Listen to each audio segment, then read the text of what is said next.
કચ્છના આડેસર પોલીસ મથક વિસ્તારમાં લોકલ ક્રાઇમ બ્રાન્ચ ગાંધીધામે પ્રોહિબિશનનો મોટો કેસ શોધી કાઢ્યો છે।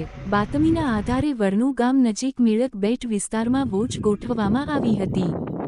દરમિયાન એક સ્કોર્પિયો કારને રોકવાનો પ્રયાસ કરતા ચાલકે ગાડી બગાડી દીધી હતી। પીછો કરતા વાહનના ટાયર ફાટી જતા પોલીસે 2 આરોપીઓને ઝડપી પાડ્યા હતા। તપાસ દરમિયાન કારમાંથી વિવિધ બ્રાન્ડની 224 વિદેશી દારૂની બોટલો મળી આવી હતી। પોલીસે અંદાજે 6 લાખ રૂપિયા 26,000નો મુદ્દામાલ જપ્ત કર્યો છે।